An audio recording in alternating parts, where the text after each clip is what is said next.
Que l'Éternel conditionne ton cœur en ce matin à recevoir ta parole, sa parole. Dis-lui, Père, fais-moi du bien. Je veux t'entendre me parler en ce matin. Aide-moi à être un chrétien fidèle. Aide-moi à être celui-là que tu voudrais que je sois. Tu m'as fait venir sur terre pour régner et pour marquer mon temps, mon histoire et ma génération. Je ne veux pas échouer. Je ne veux pas échouer. C'est avec toi que je réussirai. Je triompherai. Donne gloire à ton nom.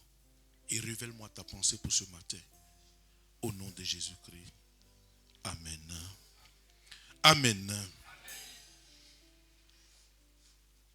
Frères et sœurs, en ce matin, je veux encore parler à ton cœur. Nous sommes en train de traiter un thème depuis dimanche dernier qui est une interrogation. Es-tu converti? Je veux que nous nous posions cette question. Ou alors, posons la question à notre frère à côté de nous. Et demandons-lui, mon frère, es-tu converti? Assurément, ton frère te dira, oui, je suis converti. Mais à mesure de notre enseignement, toi-même, tu auras la réponse. L'une des choses qu'un homme ne peut pas faire, c'est de mentir à sa conscience. Tu peux mentir à tout le monde. Mais à ta propre conscience, tu ne peux pas mentir. Bien-aimés, dimanche dernier, nous avons vu les différentes définitions de conversion selon que nous proposent les différents dictionnaires et même le dictionnaire biblique. Et nous avons vu que se convertir ou le verbe convertir, c'est le fait de passer d'une croyance considérée comme fausse à une vérité chrétienne admise. Si tu as décidé de devenir chrétien, c'est parce que tu as cru que, à un moment donné, tu t'es rendu compte que la vie que tu menais hier ne correspondait pas aux principes de Dieu. Étant conscient qu'on a un être suprême qui nous a créés, qui nous a fait venir sur terre par sa bonne volonté, qui a décidé de détruire sa personne, une partie de lui, appelée Jésus. Dans la Trinité, il y a le Fils, le Verbe qui s'est fait chair, à qui il a plu, lui le Dieu suprême, de détruire, de briser par la souffrance, pour que toi et moi soyons sauvés. Ayant conscience de ces choses, nous avons décidé d'abandonner tout ce qui ne glorifie pas Dieu, tourner dos au monde des ténèbres et marcher dans sa glorieuse lumière. C'est ce qui nous a valu cette vie appelée chrétienne. Donc dans cet élan, nous avons obligation, étant chrétiens, de respecter les normes ou de respecter tout ce qui peut nous donner de vivre pleinement en acceptant une métamorphose, une transformation intérieure, même extérieure et véritable, que nous appellerons donc la conversion. Nous avons changé de nature.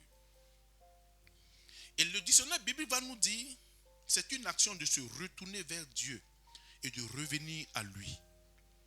Et nous avons vu qu'en grec, cela s'appelle la métanoïa. La métanoïa qui est la repentance. La repentance, c'est abandonner, décider de ne plus faire partie d'une manière de vivre et de revenir à Dieu. Accepter d'être transformé d'une manière radicale et connaître un changement de mentalité. Cela commence par là. Mon frère, ma soeur. Et nous avons vu en Matthieu chapitre 18, Jésus qui dit que le royaume des cieux est semblable, l'héritage du royaume des cieux donc sera semblable, illustrant et prenant pour modèle un enfant qui n'a pas d'indépendance, qui est soumis à ses parents. Ce que ses parents lui disent, c'est ce qu'il fait. Il obéit à ses parents. Et Jésus nous a donné ce passage de Matthieu chapitre 18, versets 2 à 3, qui illustre bien la conversion. Et nous avons vu qu'un enfant dans la société antique n'était pas un symbole d'innocence, mais de dépendance. Quand nous décidons de nous convertir, cela voudrait dire que nous avons décidé de dépendre de Dieu. Nous dépendons de Dieu. Nous sommes sous la dépendance de Dieu. Désormais, notre volonté ne compte plus. Il n'y a que la volonté de Dieu qui s'impose à nous. Et nous devons marcher comme tel. Nous devons marcher comme Dieu veut et non comme nous voulons. Si nous décidons de marcher comme nous voulons, alors nous ne devenons plus dépendants de Dieu, mais nous sommes indépendants. Nous faisons de notre vie ce que nous voulons. Frères et sœurs, dans la maison de Dieu, dans la vie chrétienne, nul n'est indépendant. L'indépendance n'existe pas dans le milieu chrétien. Nous sommes tous dépendants de Dieu.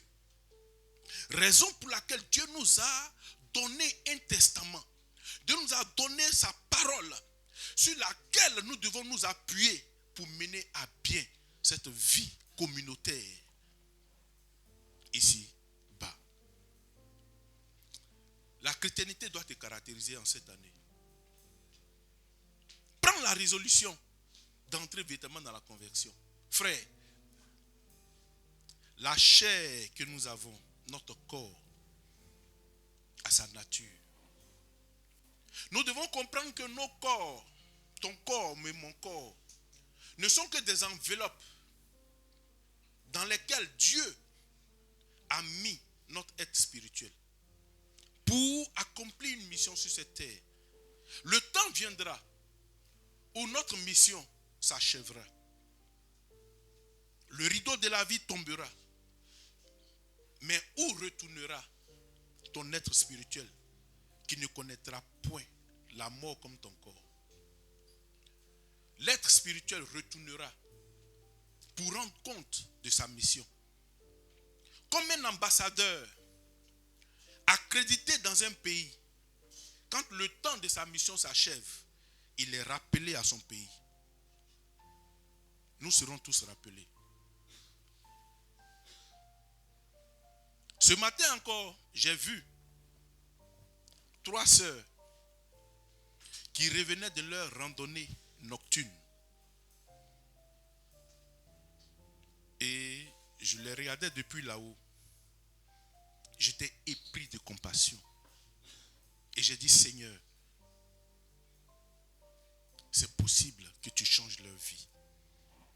Elles n'ont pas conscience de ce que, d'une minute à une autre, elles peuvent mourir. Et qu'après la mort, il y a une vie qui commence. Où iras-tu? Où iras-tu? Toi qui te dis que tu es jeune et que tu as encore la vie devant toi, laisse-moi te dire que la mort n'a pas d'âge. La mort n'a pas d'âge. Les nourrissons meurent, les enfants meurent, les adolescents meurent, les jeunes meurent, les adultes meurent et les vieillards aussi meurent. Si la mort te surprenait aujourd'hui, hériteras-tu le ciel? Hériteras-tu le ciel? Frère, généralement les gens se disent qu'ils ont encore la vigueur, ils sont jeunes. J'ai encore la vie. La vie que tu as n'est pas de toi. La vie est un propriétaire. La vie a un propriétaire. C'est lui-là qui donne et qui reprend quand il veut et comme il veut. Hier, nous étions À la levée du corps du père de notre sœur, il y a eu 2 corps. Une dame et le père. C'était émouvant. Mais tout le folklore qu'il y avait autour ne m'intéressait pas. J'étais arrêté. Et même je suis ressorti, j'ai regardé les 2 cercueils et je me suis posé la question, Seigneur, si j'avais été à la place du père ou de la sœur, où irais-je?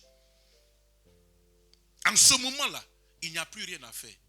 Tout ce qu'on a fait hier dans l'église, verser de l'eau sur les cercueils, prier, appeler les saints, ça, ce sont les œuvres humaines.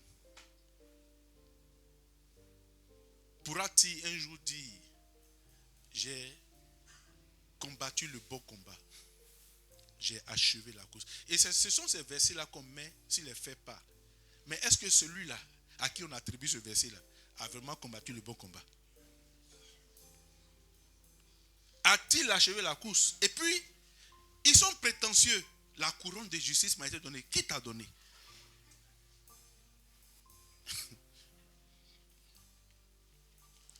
Tu vois le gars mener une vie de débauche, chevronnée. Et quand tu mets, tu vas mettre ce verset, tu attaches ce verset à son fait pas. Heureusement que c'est un fait pas. Et que les gens en utilisent pour faire un ventilateur manuel. Mais où iras-tu? Frère, le temps ne t'appartient pas. Convertis-toi. Le fait de venir à l'église ne te dit pas que tu es converti. Non, frère. La conversion ne se résume pas dans le mouvement qu'on a en venant à l'église. La conversion se voit, se vit au quotidien, dans chacune de nos vies, dans tout ce que nous faisons. Celui qui est converti, même quand il sort un peu des voies de Dieu, tout de suite, l'Esprit de Dieu en lui le reprend pour lui dire non, tu as mal fait. Reviens, reviens, reviens. Déjà ça. Mais quand tu es dans l'église et que tu te plais à faire toi ce que tu veux, tu n'es pas converti parce que tu es indépendant.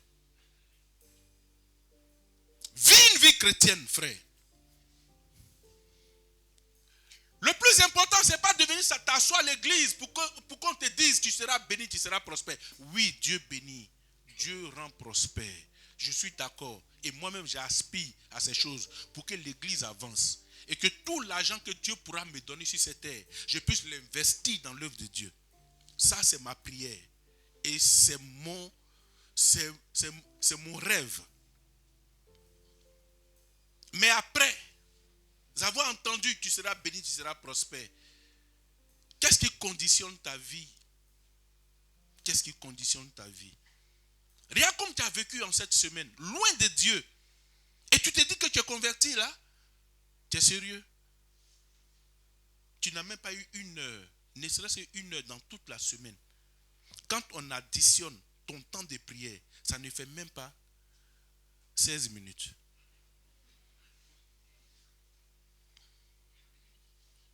Et tu te dis converti.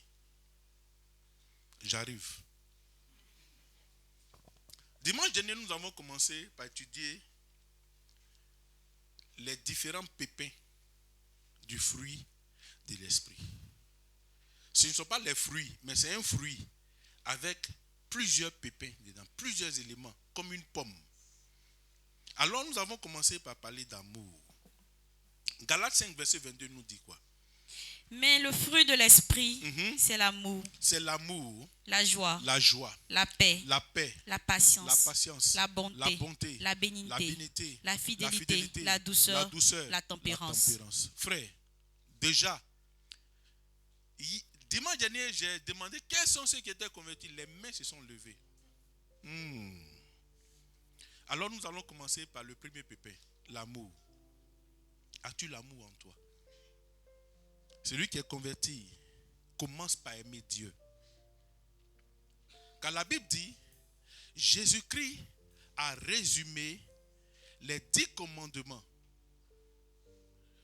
et hébraïque, mosaïque, en 2 commandements. Tu aimeras ton Dieu de tout ton cœur, de toute ta force, de toute ton âme. Et la Bible va jusqu'à dire, c'est le premier et le plus grand commandement. Et le second, tu aimeras ton prochain comme toi-même. Mon frère, tu dis que tu es converti, je te pose alors la question, aimes-tu ton Dieu de tout ton cœur? L'amour de Dieu est quelque chose de grand et de fort. Si tu n'as pas vocation à aimer Dieu, tu ne peux pas prétendre que tu es converti. Il nous faut aimer Dieu. Il nous faut aimer nos prochains. L'amour doit nous caractériser, car la vie chrétienne est soumise par l'amour. Nous devons aimer. Si tu n'arrives pas à aimer ton prochain comme toi-même, laisse-moi te dire que tu es loin de la conversion. Et dans l'amour, on ne prend pas le temps de condamner son frère. Mais regarde combien de fois tu n'as pas condamné ta soeur en cette semaine. Il y a combien de fois tu n'as pas soutenu ta soeur alors qu'elle avait besoin de toi. Il y a combien de fois tu as été loin de Dieu. Frère, nous devons nous lever. Car la conversion commence par l'amour. Nous devons manifester l'amour les uns aux autres. C'est en cela que Dieu sera réjoui. Si nous ne pouvons pas témoigner notre amour à nos prochains, être là pour eux, en quoi es-tu converti? C'est ça le fruit. Et la Bible va nous parler de joie. La Bible va nous parler de patience, de bonté, de bénité, de fidélité, la douceur, la tempérance. Déjà quand je prends la fidélité, sommes-nous fidèles à Dieu? Es-tu fidèle à Dieu? Mon frère, ma soeur, dans la conversion, il y a des avantages. Il y a des avantages que nous devons vivre. Je veux te dire en ce matin, je vais parler tout doucement. Prends la résolution, toi qui penses être converti, alors qu'au-dedans de toi, tu sais que tu es encore loin de Dieu. Tu ne peux pas t'appeler converti et puis te retrouver dans un bar. Tu ne peux pas prétendre que tu es converti et c'est toi qui te bats tout le temps dans le quartier. Tu ne peux pas te dire converti et tu ne prends pas part aux différents cultes de l'église. Tu ne peux pas te dire converti et c'est toi qui es dans les casse en coups.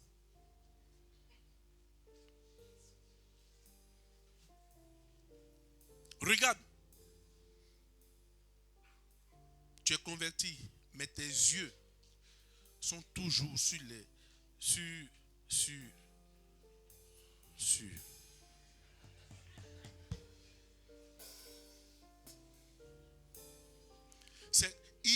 Il faut que Dieu te donne encore des yeux sur la nuque.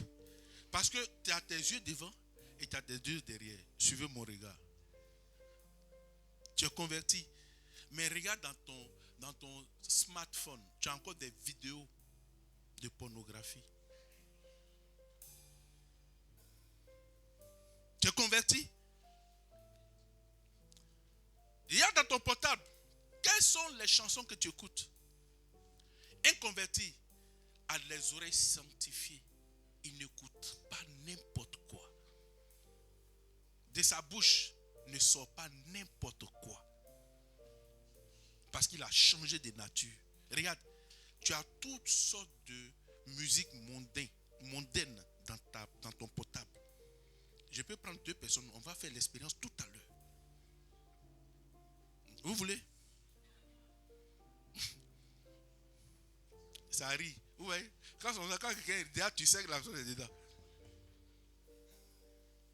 Non, frère. Un converti, c'est celui qui recherche continuellement la présence de Dieu, qui méprise les choses de ce monde. C'est vrai, nous sommes du monde, mais nous ne devons pas épouser les choses du monde.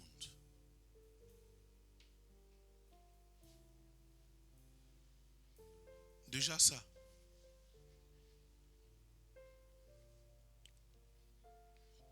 La Bible nous dit en 2 Corinthiens chapitre 5 verset 17.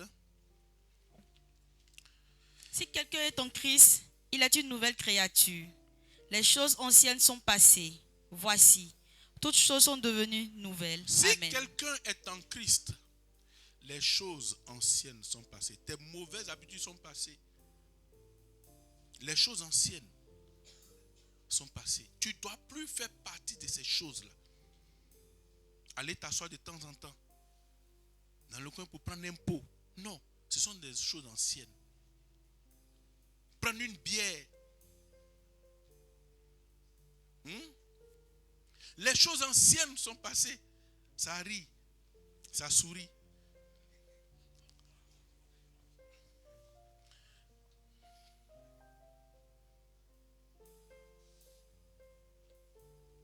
Tu es converti, mais tu peux passer 3 heures en train de lever au téléphone, en train d'écrire message vocal, texto, vocal, texto.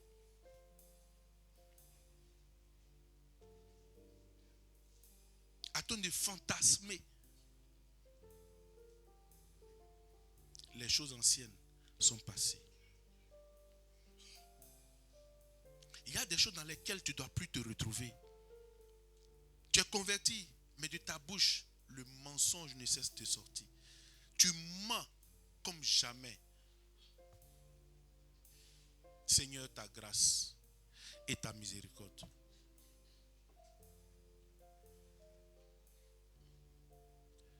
Bien-aimé, si quelqu'un est en Christ, il devient une nouvelle créature. Les choses anciennes sont passées.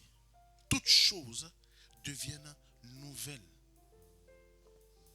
Il y a des choses dans lesquelles nous ne devons plus nous retrouver. Bien-aimés, nous devons changer.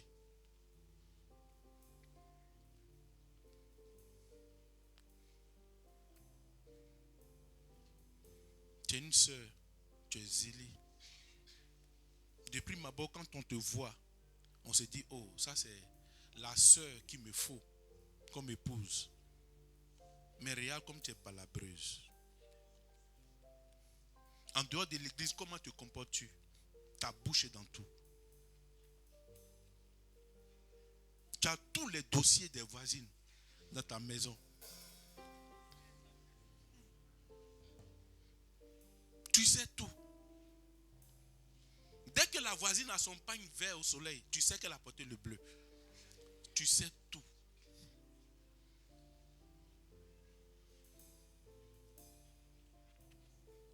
Frère, en ce matin, Dieu veut te parler.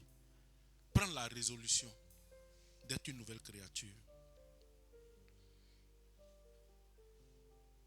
Quand on est converti, on a un style de vie commun. Je ne dis pas que nous sommes saints quand nous sommes convertis, mais il y a des choses pour lesquelles nous devons faire l'effort de vivre. Et il y a des choses dans lesquelles nous ne devons plus nous mettre. Quand on est converti, la chose de Dieu devient notre priorité. Mais tu es converti, regarde, dimanche dernier tu n'étais pas à l'église. Tu te dis converti. Alors tu es converti pour qui et pourquoi? Pourquoi as-tu décidé de te convertir?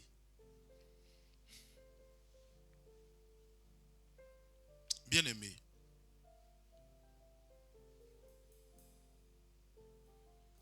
en ce matin, je vais t'inviter à soumettre ta vie à Dieu.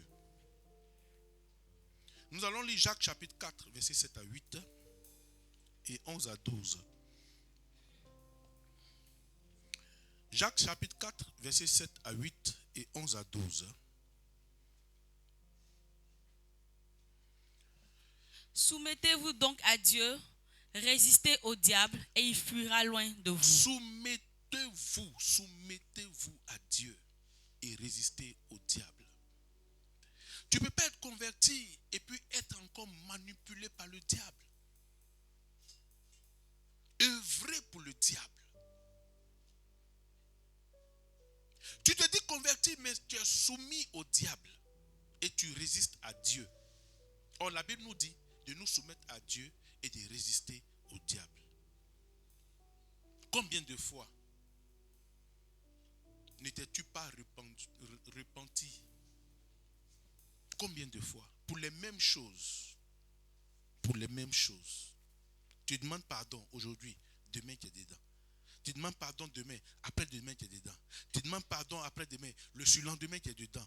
En quoi es-tu converti? Jusqu'à quand ça va s'arrêter? Jusqu'à ce que la mort te trouve dedans. Quand on est converti, on peut résister au diable. Mais mon frère, même en cette semaine, ça te fait déjà la 46e repentance. Mais tu es encore dedans. Tu es encore dedans. Sors. Revenons à Dieu. Je veux t'inviter en cette année à donner véritablement ta vie à Dieu. Prends la résolution, donne-lui ton cœur. Résistons au diable, c'est pas facile, je sais. Bien aimé, quand aujourd'hui tu n'arrives plus à mentir, tu penses que tu es trop fort. Tu accuses ton frère. Tu méprises ton frère. Mais c'est la grâce de Dieu. Donc que de condamner ton frère, aide-le. Parce que hier, toi aussi, tu étais dedans. Ne fais pas comme si tu n'avais jamais vécu ça. Aidons-nous. Aidons-nous. Prions.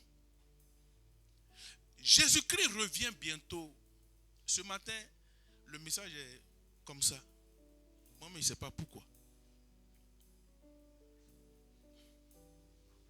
Fuyons le péché. Fuyons le péché.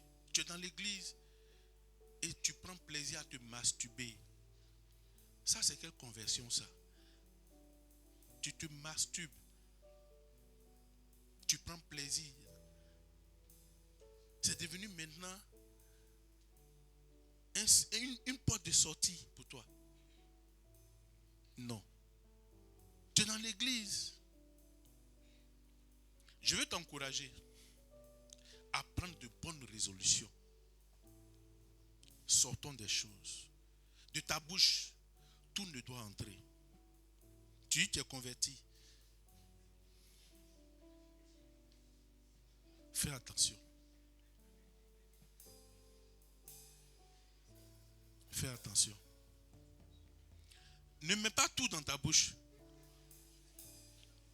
Il y a des boissons qu'on ne doit pas mettre dans la bouche.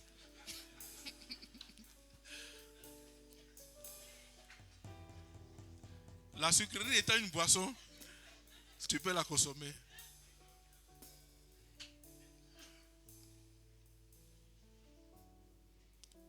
Vraiment, ce matin, je veux t'encourager. C'est une exhortation. Je ne suis même pas en train de prêcher. Je suis en train de vous exhorter. Alors continuons. Approchez-vous de Dieu. Approchez-vous de Dieu et il s'approchera de vous. Oui. Nettoyez vos mains, pécheurs. Oui. Purifiez vos cœurs. Hommes irrésolus. Soyons résolus en ce matin. Ne parlez point mal les uns des autres, frères. Tu es converti, mais de ta bouche, il n'y a rien de bon de ta bouche qui saute. Toujours en train de condamner ton frère. Toujours en train de juger les autres. La Bible dit, ne dites pas du mal des autres. Si tu passes ton temps à critiquer ton frère, à dire du mal de lui, tu n'es pas converti. Tu es encore attaché aux choses du monde. Continuons. Sentez votre misère. Soyez dans le deuil et dans les larmes. Que votre rire se change en deuil et votre joie en tristesse. Humiliez-vous devant le Seigneur et il vous élèvera. Alléluia. Lisons le verset 11 à 12. Ne parlez point mal les uns des autres, frères. Celui qui parle mal d'un frère ou qui juge son frère, parle mal de la loi et juge la loi. Or, si tu juges la loi, tu n'es pas observateur de la loi, mais tu en es juge. Un seul est législateur et juge. C'est celui qui peut sauver et perdre. Mais toi, qui es-tu qui juge le prochain? Qui es-tu? Un converti ne juge pas son frère. Même si tu vois ton frère tomber tout de suite, ton frère sortir d'un hôtel trompant sa femme, ce n'est pas ton rôle de le juger. Ce que tu as à faire, prie pour lui. Ce n'est pas à toi d'aller appeler X ou Y pour dire « Ah, je l'ai vu. » On a dit, j'ai entendu, mais moi aujourd'hui, je l'ai vu. Comme Job a dit, j'ai entendu parler du Seigneur. Maintenant, mes yeux l'ont vu. Non. Ce n'est pas à toi de répandre la rumeur. Ton frère est faible, aide-le. Le converti, c'est celui-là qui porte aussi le fardeau. Dans sa faiblesse, Simon de Cyrène était là lorsque Jésus fléchit. Il n'a pas craché sur Jésus. Il ne l'a pas condamné. Il n'a pas dit du mal de lui. Il a pris la croix. Il a porté la croix. Il a été Jésus qui a avancé. Ne jugeons pas. Ne jugeons pas. Lisons Proverbes chapitre 1, verset 22 à 26. Proverbes chapitre 1, les versets 22 à 26. Jusqu'à quand, stupide, aimerez-vous la stupidité? Jusqu'à quand les moqueurs se plaindront-ils à la moquerie et les insensés haïront-ils la science? Tournez-vous pour écouter mes réprimandes. Voici, je répandrai sur vous mon esprit et je vous ferai connaître mes paroles. Puisque j'appelle et vous résistez, puisque j'étends ma main et que personne n'y prend garde, puisque vous rejetez tous mes conseils et que vous n'aimez pas mes réprimandes, moi aussi, je rirai quand vous serez dans le malheur. Je me moquerai quand la terreur vous saisira. Frère, j'ai peur de cette partie. À un moment donné, Dieu nous interpelle. Nous devons arrêter. Parce que quand Dieu sera en train de rire, quand nous serons dans les malheurs, ce ne serait pas bon. Nous avons besoin de nous ressaisir. Et en ce matin, ressaisis-toi. En ce matin, reviens véritablement à Dieu. En ce matin, donne-lui entièrement ton cœur. Donne-lui ton cœur. Demande à Dieu de t'aider. Demande à Dieu de t'aider dans ta marche chrétienne. Ce n'est pas facile. Je sais. Même nous-mêmes, nous sommes fortement éprouvés. Et c'est ça le combat, le véritable combat du chrétien. Le véritable combat du chrétien, c'est de faire en sorte que jour après jour, qu'il puisse plaire à son Dieu. Après une journée passée, tu dois t'asseoir et faire le bilan de ta journée. Est-ce que j'ai marché selon les voies de mon Dieu? Ai-je accompli la volonté de mon Dieu? C'est en ce moment-là que tu pourras te rassurer. Faisons l'effort, bien-aimé. En ce matin, Dieu nous appelle. Dieu veut parler à ton cœur pour te dire, reviens. Et si Dieu le dit, c'est parce qu'il sait que tu es encore loin de lui. Il y a encore beaucoup à faire. Il y a encore beaucoup à faire. Ne méprise pas ton Dieu. Car le temps arrive où tous comparaîtront. Frère, la richesse et le plaisir de ce monde ne doivent être en aucun cas la priorité de ta conversion. Ne viens pas à l'église parce que tu recherches de l'argent. Ne viens pas à l'église parce qu'on t'a dit que dans une église, Dieu bénit. Non, ce n'est pas d'abord ça. L'église n'est pas une banque. L'église n'est pas un centre d'affaires. L'église est le lieu de sa rencontre avec son Dieu. C'est d'abord ça. Et après, les bénédictions viennent. Comme Dieu le veut. Il en donne à qui il veut, selon son bon vouloir. Bien-aimé, l'apostasie et le paganisme ont pris place dans l'église. nous devons nous lever pour soustraire l'Église de l'apostasie, pour soustraire l'Église du paganisme. Les gens entrent dans l'Église et sortent toujours avec les mêmes démons dans leur vie.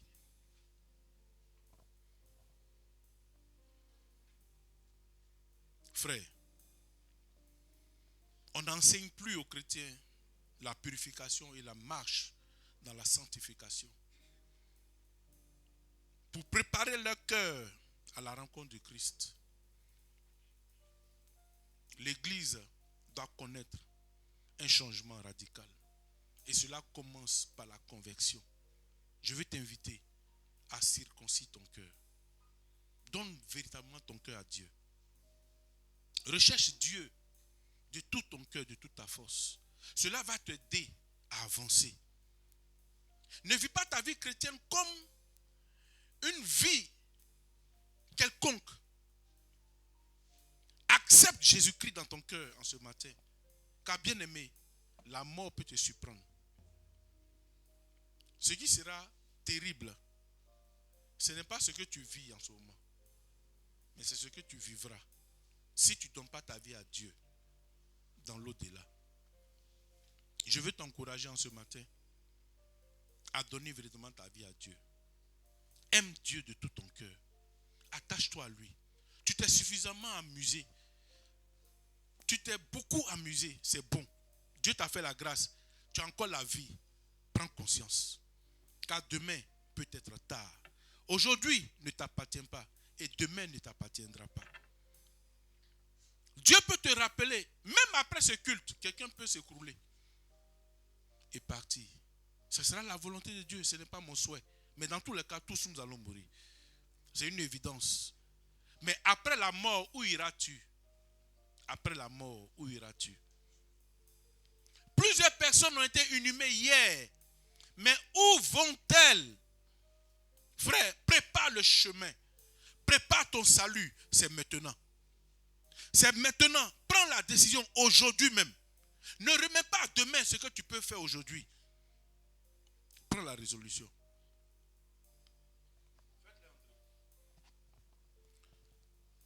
Prends la résolution. Prends la résolution. Attache-toi à Dieu. Telle est notre prière et notre exhortation de ce jour. Dieu en a parlé ainsi. Et nous voulons nous soumettre à sa parole. Alors mon frère, ma soeur, Dieu te fortifie et qui te donne d'aller en eau profonde avec lui en cette année. Car la Bible dit, si mon peuple, celui qui est invoqué mon nom, s'humilie, prie et cherche ma face, s'il se détourne de ses mauvaises voies, moi l'Éternel, je les exaucerai. Demandons à Dieu de nous aider à fuir le péché. Il y a un péché certainement qui te maintient, qui te fatigue. Tu ne sais même pas comment t'en sortir. Demande à Dieu de t'aider. Alors, demande à Dieu de t'aider. Commence à prier. Demande à Dieu de t'aider.